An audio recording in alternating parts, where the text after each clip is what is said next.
Shalom abadukurikiye mwese ku murongo wacu wa YouTube, twongeye kandi kubaha ikaze. Urashobora gusanga iyi video yacu dukorewe uyu munsi wa none, turasaba kugira ngo muyishigikire kuko igiye gutangira gushiraho ibiganiro bizaza bizana abatumirwa batandukanye bo mu amoko atandukanye, ndetse turifuza kuzakora no mu ndimi zitandukanye. Ariko uyu munsi wa none turi kumwe n'umuvandimwe Manyota, niwe turi kumwe, turi buze kuganira ku ngingo nkuru twavuze ngo amezi 6 yahawe General Masunzu avuze iki ku mutekano w'abaturage muri Sud Kivu ndetse na Nord Kivu.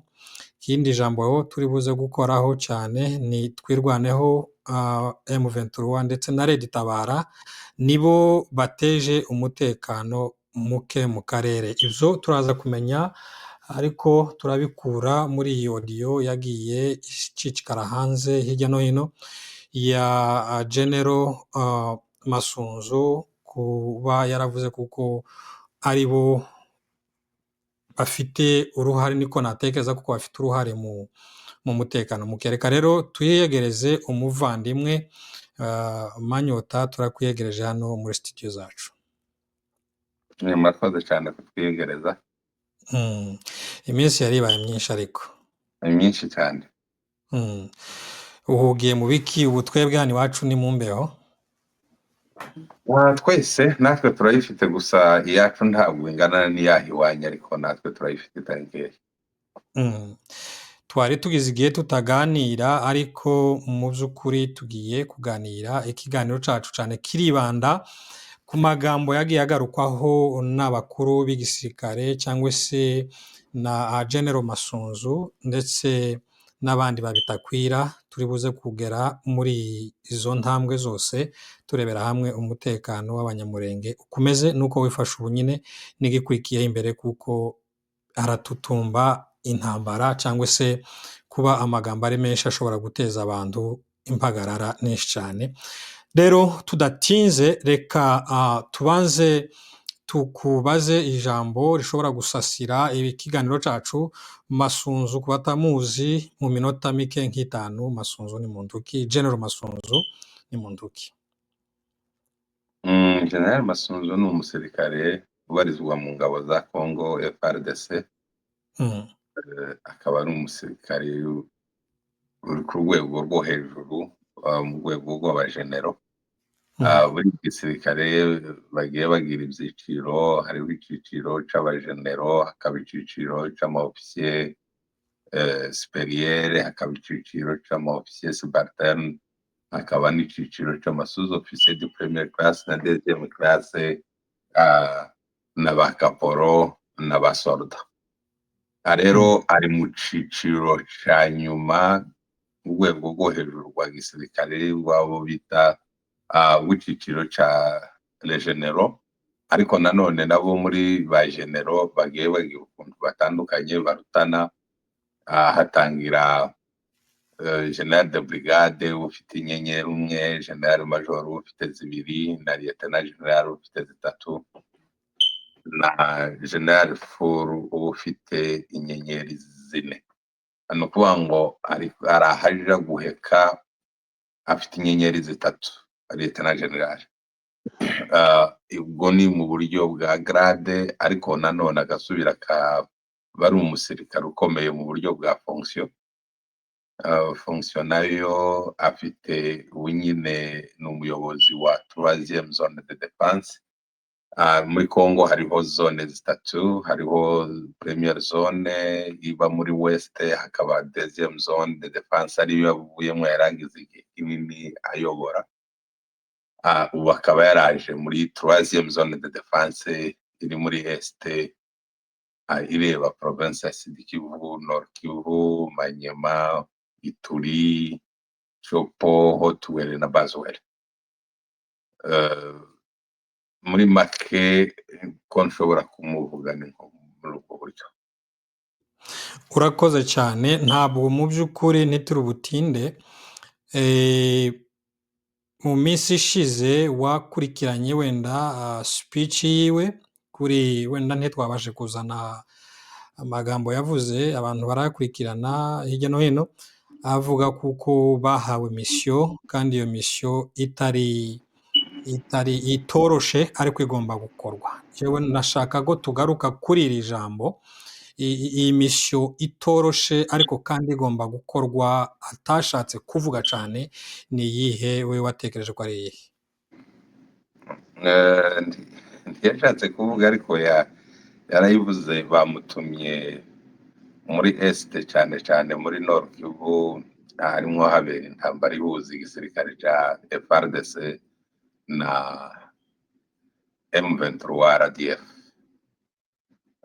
Rero ni misiyo itoroshe kurandura RDF hariya muri Nord Kivu, yamaze gushinga imizi igihe kirekire, kandi abo yatsimbuye bari bagize igihe barwana nayo batarabasha kuyitsintura n'ahantu na hamwe.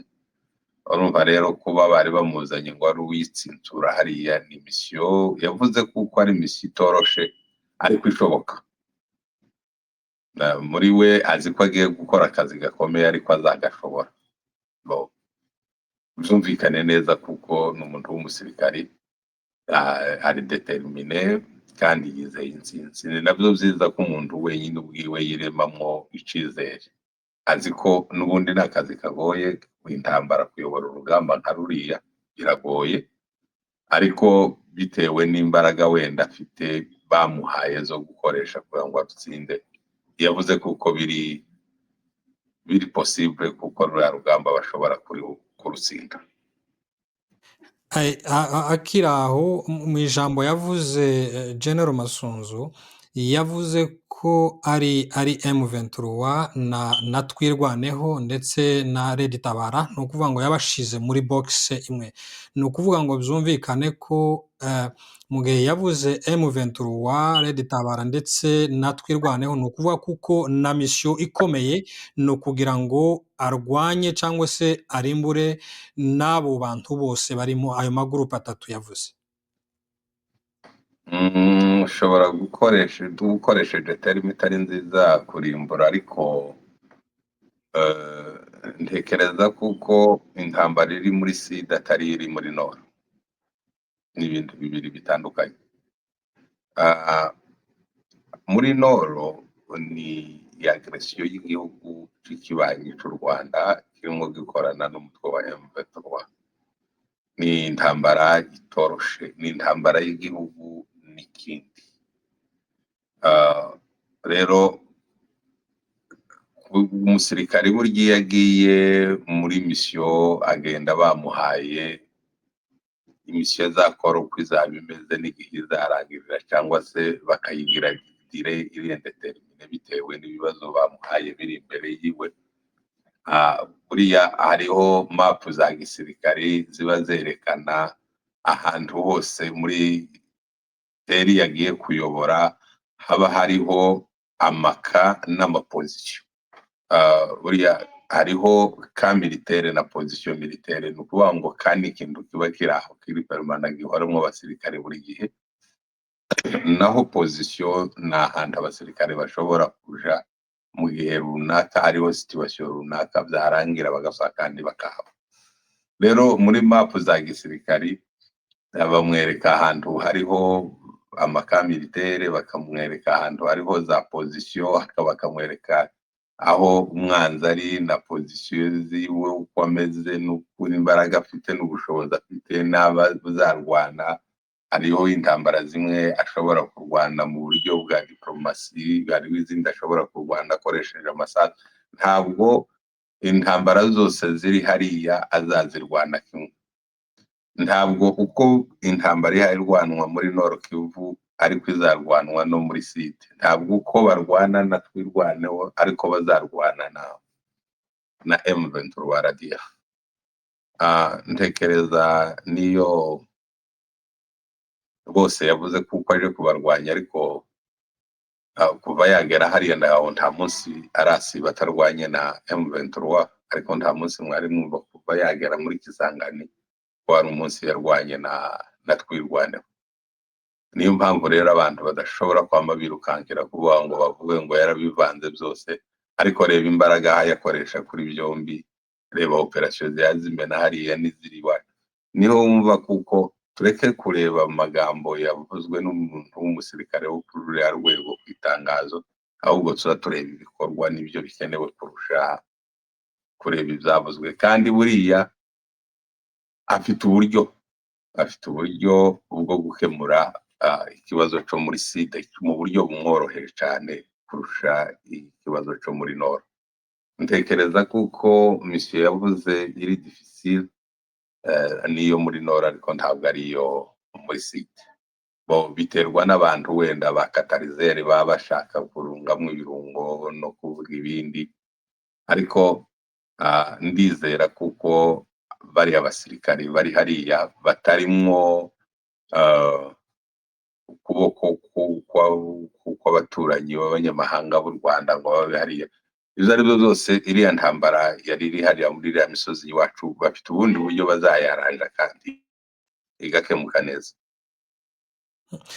turagaruka aho ngaho wavuze ko hari imbaraga azakoresha mu kurwanya M23 sizo azakoresha mu kurwanya twirwaneho. Kubera iki izo mbaraga zitandukanye kandi yahawe misiyo na High Chief Commander w'igihugu yo kuja kurwanya abahungabanya umutekano, kandi twirwaneho yabashize mu bantu bahungabanya umutekano mu ijambo ryiwe, niba abasesenguye barabisesenguye neza, kuko izo mbaraga zitandukanye gute Bwana Manyota? Ubundi hari igihe abaturage bakoze manifestation bikaba kuko leta ikoresha imbaraga mu guhosha ya manifestation. Hari igihe bashobora gukondana leta ngo yakoresheje imbaraga z'umurengera mu guhosha ya manifestation bitewe n'abariko manifesto bariho. Rero mu guhosha ibintu nka biriya igisirikari ibihosha bikoresheje inzira nyinshi bitewe n'uwo barimo bahangana. Rero iyo bavuze M23 bar RDF, ntiwumve ko ari ikintu coroshe, uhite wumva ko ari ikintu gikomeye, ni agresiyo y'ikindi gihugu ku gihugu cyawe. Bitandukane rero na twirwaneho, gusa abana bimuhira bari aho ngaho, wenda haba hariho kutumvikana gutoya guhari hagati yabo na leta, bashobora kwaranje mu magambo hatavuye. Erega intambara abantu benshi bayijana mu masasu gusa, ariko buriya intambara ikomeye kandi nziza itagira za casualty n'impfu n'iy'amagambo, kandi yamara igacecekesha imbunde ziremereye zigaceceka. Ntekereza kuko kugeza n'uyu munsi jewe ndacyafite icyizere ko aba bantu iyi ntambara izaba iy'amagambo ariko itazaba iy'amasasu, ariko hakunda abasaza bazavuga ngo bizaba ivyuya ariko ntibizaba amaraso. Bashobora gukoresha energy nini mu biganiro, ariko sinimwo ntekereza, ntabyo nimwo mbona rwose. Intambara y'amasasu ntayo ntanangiza imbere yanjye, ahubwo ndarangiza iyi biganiro ku ruhande rwa FARDC na twirwaneho, ariko ku ruhande rwa M23 RDF wabonye kuko kera byatangiye. Ubu ngubu ndagira ngo imbunde batarimo bakoresha niyo bataragura, ariko iyo bamaze kugura yose ubu nyine ko barayikoresha. Ni nk'ibyo nshobora gushingiraho. Turi buze cyane kwibanda ku General Masunzu na General Gasita. Kuri ubu batumwe muri Sud Kivu ndetse na Nord Kivu, ndetse bivugwa ko General Gasita kuri ubu ari muri headquarters ziwe i Bukavu. Ibi bintu ubitekereza, wabyakiriye ute? Bifitiye ubwoko bw'abanyamurenge akahe kamaro? Ni iyihe nyungu abanyamurenge babifitemo ko aribo bageze igihe bazahajwe n'ikibazo cy'umutekano mukeya muri Congo? Ni iyihe nyungu abanyamurenge bafitiye muri uku kuzanwa kw'aba bagabo? Inyungu nini hari, nuko aba basirikare bombi ni abantu bakomoka hariya mu karere, bakazi kandi bazi ibibazo birimwo, imvo n'imvano yabyo. Niyo mpamvu byoroshe cyane kuko babikemura. Irindi rya kabiri ni uko bano basirikare bombi ni abantu bagiye bakora ibikorwa ahandi hatari hariya, hari ibibazo nka biriya bakabikemura kandi bikarangira abaturage bakishima. Dufatiye ku rugero nka Brigadier General Olivier Gasita, ibikorwa yakoreye muri province ya Mai-Ndombe muri teritwari ya Yumbi, igihe yari yakamye situation nawe itari imeze neza, bahagarika imirwano yari ihari ikomeye, yarimo yica abantu hafi 800 kwiyinga, kugeza igihe yabicecekesheje abaturage bamusaba kuko basaba leta ko bamugira na administrateur w'iyo teritwari, aba administrateur aba na commandant des opérations. Urumva rero ni nayo fonction bamugaruyemo muri Sud Kivu mu gihe hari ibibazo bisa n'ibizya byari muri Mai-Ndombe. Ni ukuvuga ngo biroroshe cyane kuko akoresha ya tactique yakoresheje hariya muri Yumbi agakemura ikibazo cya Yumbi, ashobora no kwikoresha mu gukemura ikibazo cyahari iwacu. Lieutenant General Pacifique Masunzu yarayoboye deuxième zone de défense. Hari ahantu hari hatekanye hose muri iriya zone, yari amahoro, abantu bagenda amanywa nijoro. Twizere kuko no muri troisième zone de défense nayo asubira gukora nk'ibyo yakoze muri Katanga akayitekanisha. Urumva rero twebwe ni ibuye rimwe ryishe inyoni zibiri, kubona abagabo bakoze ibikorwa mu yandi ma province bakahasiga bahaturishije abaturage baho bagatura, noneho bakaba babagabiye. Icyo ni ikintu kimwe cyiza cyane. Icya kabiri ni uko noneho bari iwabo ibibazo babizi byose inyuma n'imbere, kubikemura bitazabagora cyane. Tekereza kuko ariyo mahirwe dufite. Muri ubu nyine Brigadier General Gasita Olivier ubari Bukavu, ndakomeza mbivuge, ubari Bukavu.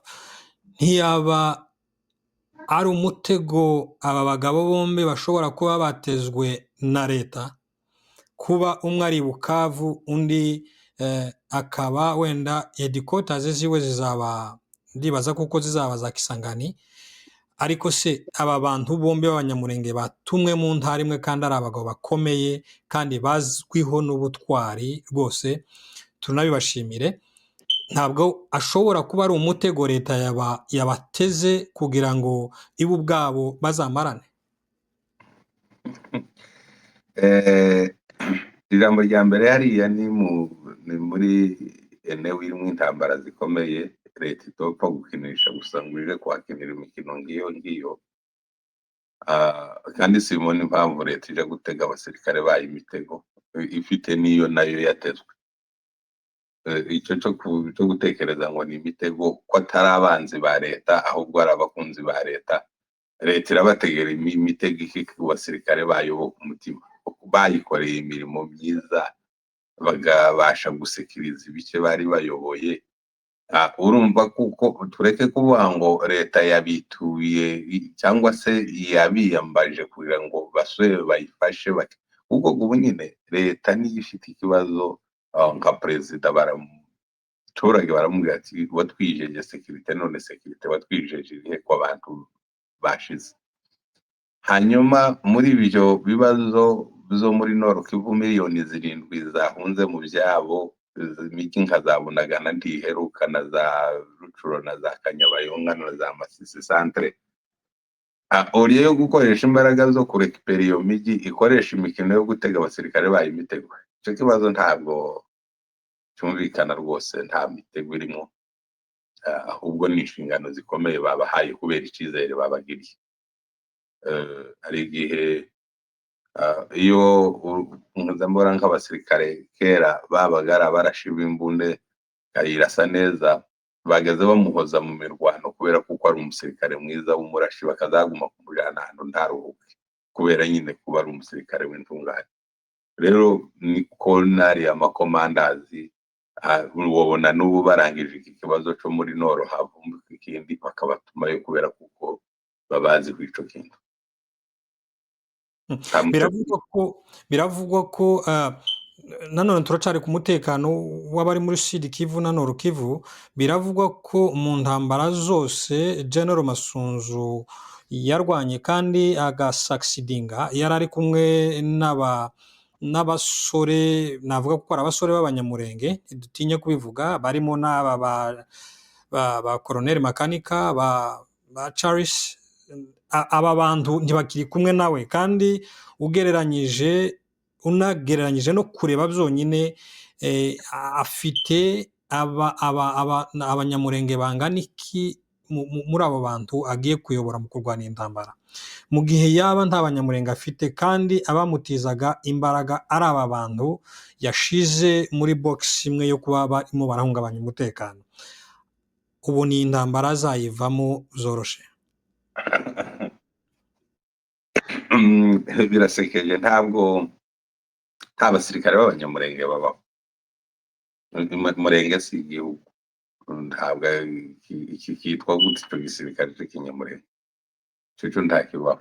Ni abasirikare ba Kongo akoresha, yes, n'uwo mu bwoko bw'abanyamurenge. Yego, ubu bwoko bw'abanyamurenge. Umusirikare wese ni umusirikare, napfa kuba yarabonye amasomo ya gisirikari, ni umusirikare, batitaye ku bwoko bwiwe n'igihugu wenda, ariko umusirikare na province na umusirikare ni umusirikare.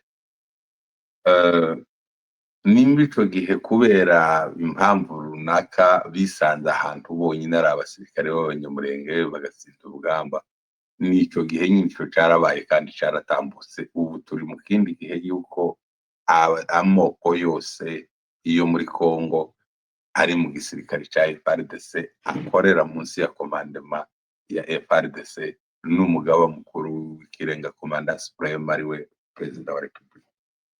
Nta mpamvu n'imwe zo kwibaza ivyo n'abo banyamurenge uvuga yakoranye nabo, ubu ngubu niho afite benshi.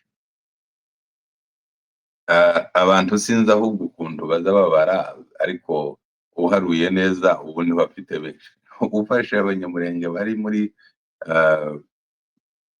region militaire yo muri Sud Kivu, yo muri Nord Kivu, Ituri, Chopo, Hotwele, Bazuwele, Kindu, abo bose umenye kuko bari nanda komande yiwe.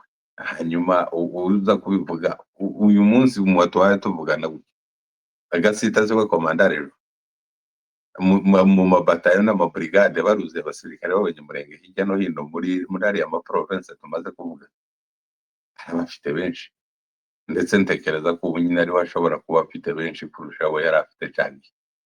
Gusa ibiharuro by'abantu ntabuze ukuntu babiharura, ariko arabafite, ariko niyo ataba bafite, yafite abasirikare ba FARDC benshi. Tekereza ko ari ashobora kuba yo cyangwa 60% y'igisirikare ca FARDC, kuko ingabo nyinshi ziri hariya niho ziri.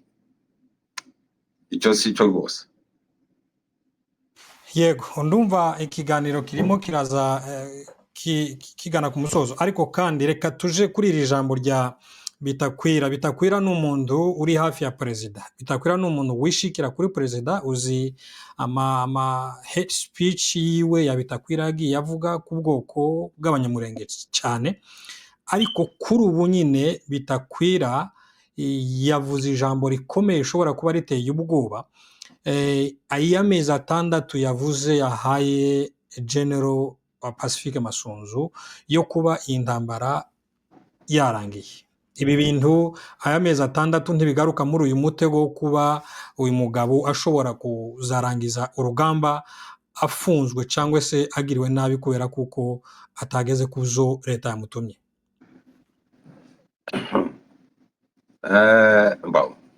Sinzi abantu nimba bazi icyo Bitakwira akora hariya muri Kongo. Wenda nico gihe abantu bavuga ngo Bitakwira yavuze. Nta na rimwe bigeze bakonserita Bitakwira kuri invitation ya Lieutenant General Masunzu hariya muri 3e zone de défense. nta consultation n'imwe Bitakwira yabonye, ntiyanamenye. Bitakwira yabonye itangazo kuri RTNC nk'ukuntu nawe waribonye, ntazi n'ico bashingiyeho bamutuma hariya, ntazi n'igihe bamuhamagaye bahamutuma, nta n'inama izi bariya ngo Bitakwira azomenye ngo FARDC ko iratekereza iki ngiki. Kuba gusa Bitakwira ari umushizi w'isoni akavuga ibyo avuga akabivugira hariya abibwira abaturage nyine bataze ko ntibamenye na ruguru depite mu vya gisirikare abihuriye he navyo. Aragihembo sinzi ko none afata n'umwanya ngo nje kwanaliza ijambo rya Bitakwira ngo umudepite ngo yahaye umusirikare igihe, amuhaye igisirikare niwe wo mu misari. Uko atazi igihe bamumise hariya niko atazamenya n'igihe azahavira n'ikizahamubana. Uko atazi icyahamujanye niko atazamenya n'ikizahamubana. Nuko nyine yariko abibwira n'ababa bashaka kumva ibyo avuga, ariko iyo bamubaza ati ese Bitakwira Lieutenant General Masunzu baje kumutuma hano bawushingiye kuki, uzi ngo Bitakwira yari kukimenya yarakize yarahabaye. Iyo bamubaza ati se none imisyo bamuhaye niyihe, Bitakwira yaragize. Ubu nasanga Bitakwira atazi naho iriya troisième zone de défense itangirira naho irangira. Biriya biri mu nshingano za Etat Major General, biri mu nshingano za Ministre wa Defense, ikaba no mu nshingano za Perezida wa Repubulika, niwe Commander Supreme. Ntabwo ari na Perezida wa Ensemble, ntabwo ari na Perezida wa Sena, ntabwo abo bose. Donc iyo chaîne nkubwiye Perezida, Ministre wa Defense, Chef d'Etat Major General, abo nibo bashobora kumenya icyo uriya mugabo yaje gukora n'iminsi azamara. Na buriya we n'icyuma gisakuza gusa kitazi biza kihayikibuka. Ariko wibuke ko yahaye umuntu amezi 6 zavuye kuki kugira ngo atange amezi 6 aramuha amezi 6 ninde Bitakwira icyo ashinzwe n'ukwicara hariya muri iriya ntebe yo muri parlement bavuga ngo kisompo akamanika kiso kontra akamanika, nta kindi nyuma y'ibyo nta bindi Bitakwira azame kiretse wenda arashobora kwandika na musa gashira hariya gatererari, ariko tibinakunda kuko parlement ishobora kwicara ngo yige hejuru y'umusirikare. Ibyo biri mu nshingano za Perezida, niwe Commander Supreme wa pana Bitakwira, apana na boss wa Bitakwira Vitale Kabera. No, ni nk'ukuntu nanje nohagarara nkavuga ngo General Masunzu hariya natake muri kibazo cyo muri Nord Kivu mu mezi 5 azahaba. Icyo kintu ko numva ari impact cyogira ngo Manyota yavuze ngo natabike murabiza uko wumva nta impact bizogira kuri General Masunzu nabivuze na Bitakwira. Nuko akazi ka Bitakwira n'ijambo ryiwe ni hariya mu ntebe muri parlement, akazamura ukuboko cyangwa nta kuzamura. Nta kindi kuza kwifatira abaturage hariya akababesha, azi igihe babiteguraga byo kuba ngo ari hariya. Bo njewe sinzi ko icyo ni ikibazo umuntu yocigaho ngo avuge ngo se ndiko ndatakaza umwanya wanje ngo nje gutekereza ngo iriya minsi Bitakwira atanga iminsi kuri Commander wa Zone de Defense. Uvuga kuko Commander wa Zone de Defense ari ufite ijambo rikomeye kuruta Bitakwira? Ntibari muri service imwe. Uriya ni umusirikare w'igihugu uri muri service commande, afite inzego zimukontorora nazikubwiye. Hariho Etat Major General, hakaba Ministere ya Defense, hakaba na Perezida Commander Supreme. Aho huriye n'uriya mudepite ntibanafite n'uburyo bo bakomba. Uriya ari muri legislative n'umudepite n'umushinga amateka mu bundi. N'umuntu wariya gusa ukurira gutora akazamura ukuboko cyangwa akakumanura nuko bagaharura ukuboko. Nta kindi kintu Bitakwira contribute usibye kuzamura ukuboko no kukumanura. Mu bindi bibazo byose bihari bibera muri Kongo nta kindi contribution Bitakwira. ibi bintu bigomba kumvikana cyane. Njyewe ndacari kuri iri jambo ryo kuba komanda wa rejo mu bya gisirikare ariwe Pacifique Masunzu, ntabwo ari komanda wa rejo, ni komanda wa zone de defense. wa zone de defense. Reka tubivuge dutyo kuko ni nako biri wa mugani. Kuba kugeza ubu nyine afite M23 na Red Tabara ndetse na Twirwaneho, wanumvise n'ukuntu yanabivuze muri prononciation, niba ari uko ari igifaransa arimo arakoresha, mu kuri guhari kubera ko atashizemo aba bantu baza Lendo n'abaki ariko agashiramo aba bantu nibo bahungabanya umutekano cyane. Ari njyewe ari nawe ari n'abitakwira twese hamwe ntituzi eta majoro ya FARDC kuri ntuza yayo, kuri mapu yayo, abayenemi ifite, amapozisiyo yabo aho bari, n'imbaraga bafite, nuko bagomba kubarwanya. Uriya mugabo yavuze agaspici k'iminota 3, abantu tukanalije y'amayinga 3. Kugeza n'ubu nyine turashari mu maanalize gusa mu ijambo yavuze ritagejeje iminota 3. Ni ukuvuga ngo impamvu uyu mugabo yavuzwe cyane, n'imbaraga bamubonyeho, n'ibintu byinshi bigiye guhinduka. Ariko nje nkavuga ngo abantu bitonde, tumuhe igihe turebe, apana ariko nk'icabitakwira kuko uwamuzanye hariya niwe ufite kumusubizayo wenyine gusa, kandi ari njyewe ari nawe ari n'abitakwira, ntituri mu bagize uruhare rwo kumuzana hariya. Ariko urebye ibyo yavuze n'ibyo arimo akora, uhita wumva uko azakemura kiriya kibazo. Hariya deja batangiye kurwana, ko navuze ngo ko barakoresha imbunda itararasa hariya niyo bataragura, ariko iyo bamaze kugura yose hariya yararashe. So mureke tubihereze igihe, twitonde turebe. Ariko ico njyewe nakwijeje nuko ikibazo cy'iwacu kitazabica amaraso, ahubwo hariya hazakemurwa gusa n'amagambo abikemure birangire kandi mu mahoro. Ibyo byo njyewe ndabyizeye. Ikibazo cy'iwacu kizakemurwa binyuze mu biganiro. Eske Munyota, iki kibazo dufite umunyamurenge kuri ubu nyine kirazwi ku rwego tutagira ubwoba, cyangwa se ku rwego abantu baceceka bakarekeraho kuvuga akarengane dufite? Akarengane dufite kukavuga, turakwiriye kukavuga, ntidukwiriye kugaceceka. Kuzogeza gakemutse, kuzogeza ibyo bibazo birangiye by'akarengane. Ariko kagihari tugomba gukomeza tukakavuga kuzogeza birangiye. Ariko uko bigaragara ni nkaho biri mu nzira yo kurangira. Nkawe nishaka mvuge kuri iki kintu, wigeze wabaye umwe mu bayobozi bari bayoboye umuryango w'abanyamurenge urebera hamwe inyungu z'umunyamurenge muri rusange hano muri Amerika.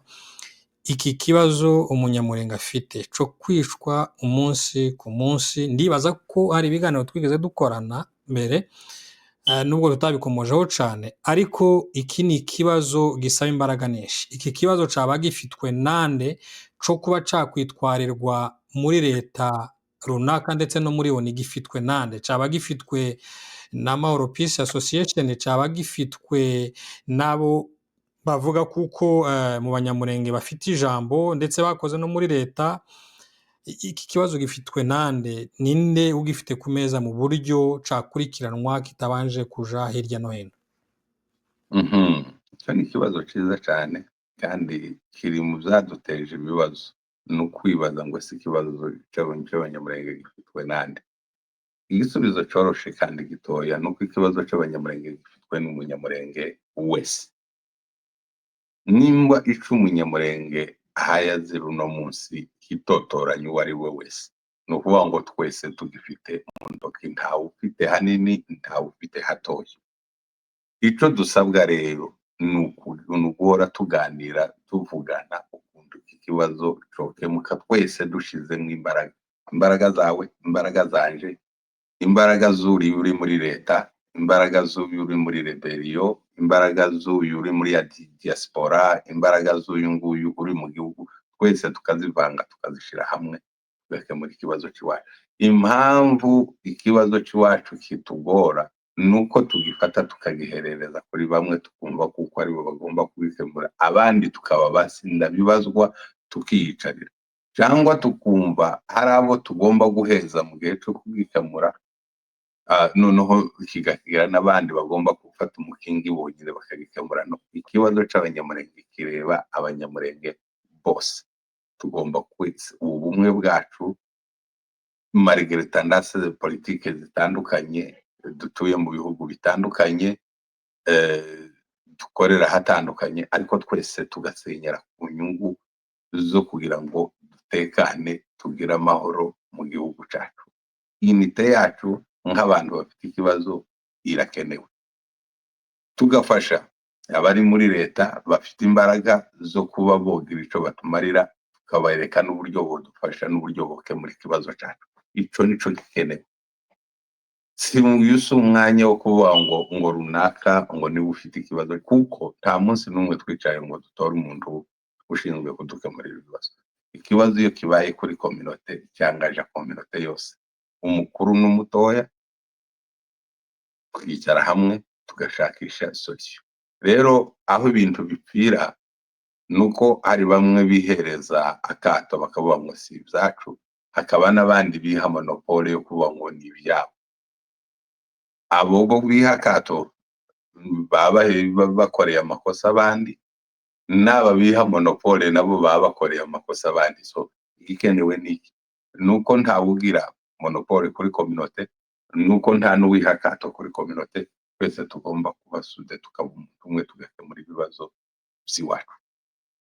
Tekereza kuko nituhuriza kuri ico gitekerezo n'ikibazo kiroroshe cyane kizahita gikemuka mu masegonda, kuko twese dufite kuvugira ubwoko, twese cyangwa se umunyamurenge wese ahari, umuto n'umukuru afite kuzamura ijwi ryiwe akavuga akarengane. Nibyo kandi duhamagarira abantu bafite umwanya, bafite n'uburyo, abakoresha social medias kugira ngo bavugire ubwoko muri rusange burimo burahura n'ikibazo. Uyu muntu uhedinze imbere cyangwa se uyu muntu ufite iki kibazo, turi abanyamurenge, turi benshi, abanyamurenge ni benshi.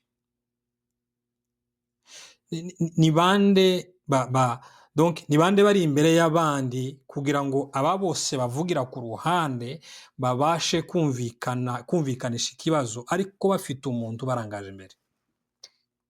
Ntabari imbere y'abandi, ahubwo ntekereza ko hariho abari inyuma y'abandi. Ntabari imbere bo nta bandi, kuko nico kiza kitwica nuko tuza dufata ikibazo tukagira abo tubihereza.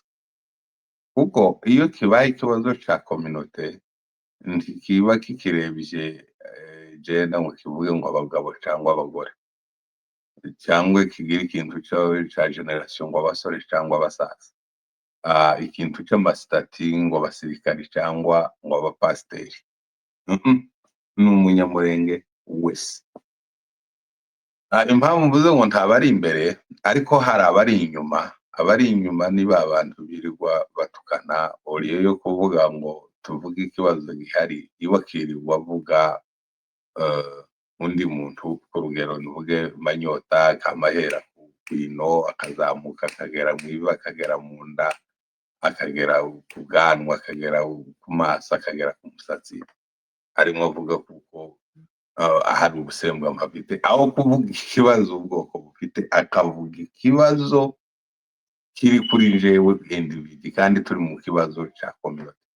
Abo nibo ntekereza kuko boba bari inyuma cyane, birirwa bavuga amazina y'abandi bantu, runaka runaka runaka runaka runaka runaka.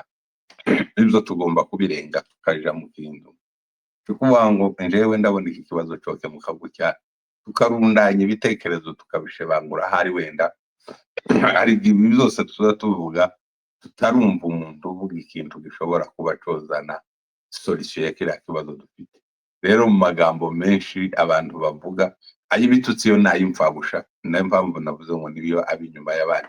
Ariko umuntu wese uzana igitekerezo ari uvuga ati mutange imisanzu, mugire gute, mugire gutya, mugire gutya, abantu niba bumwe, abantu nibegerane baganire, nimuze twicare hamwe tuvugane turebe icokemuka, uwo wese kera ari imbere, arangaje ubwoko imbere.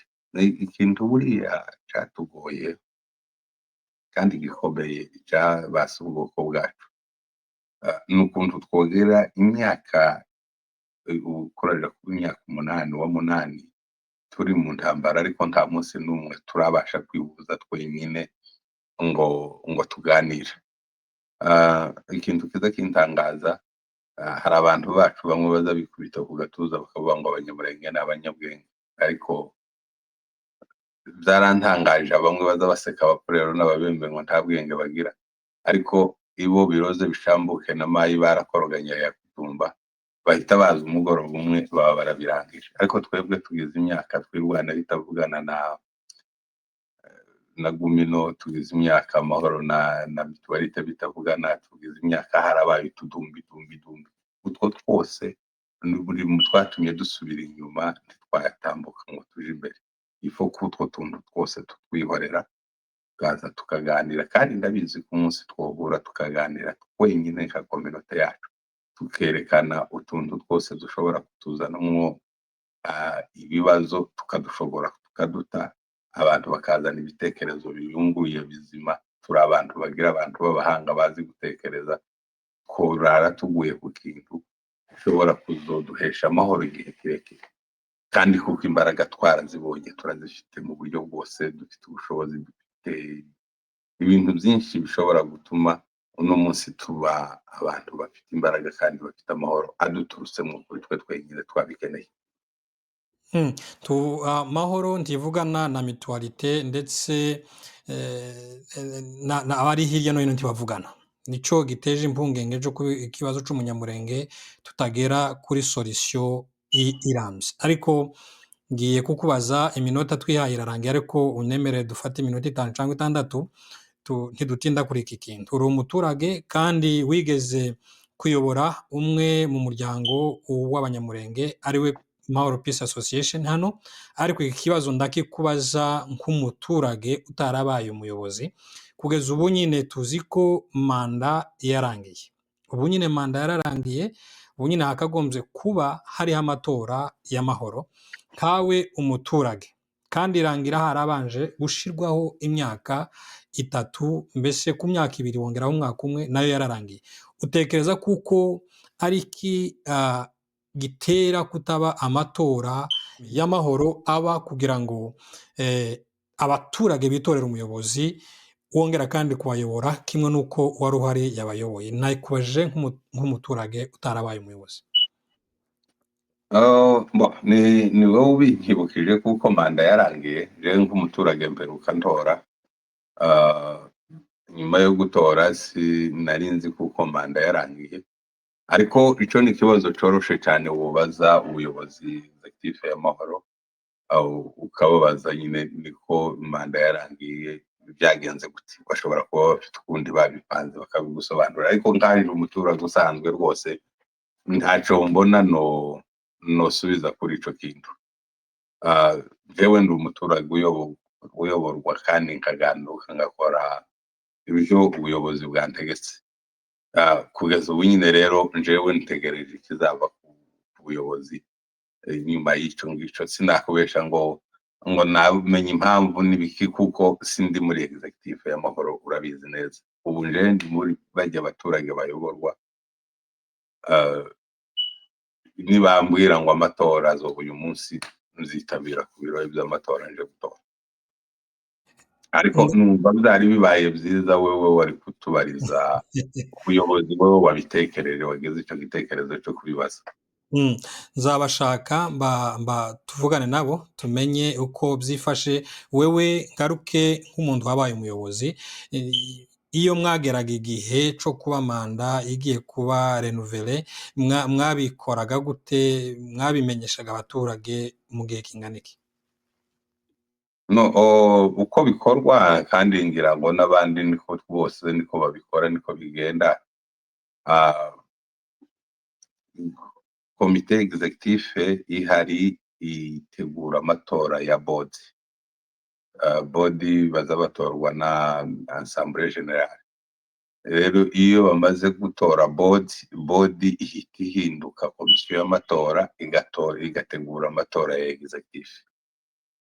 Ntekereza kuko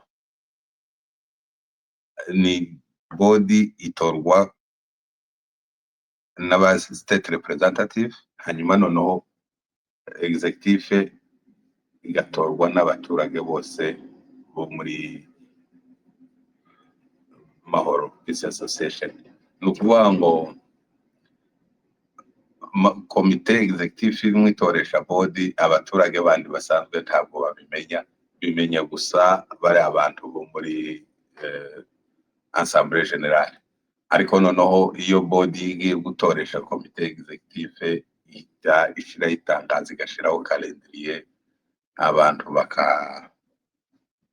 bakamenyeshwa, abadepoza za kandidatire zabo bakagira. Sinzi impamvu wakurikiranye iby'amatora cyane, ufite gahunda yo kwiyamamaza?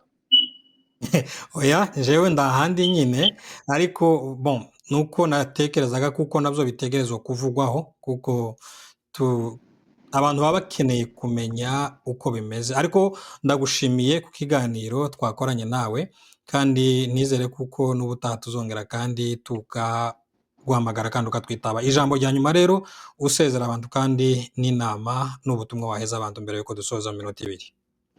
Murakoze cyane, naje ndabashimiye kuba mwadutekereje mukaduhamagara. Ariko ijambo rya nyuma ni ugusaba ubumwe n'urukundo rwa kominote yacu y'Abanyamulenge, gusengera ku mugozi umwe, gukundana, kubahana. Ibyo bizarushirizaho kubaka kominote yacu nziza muri iki gihe ndetse no mu gihe kizoza. Mwagize neza. Urakoze Bwana Manyota. Yego namwe.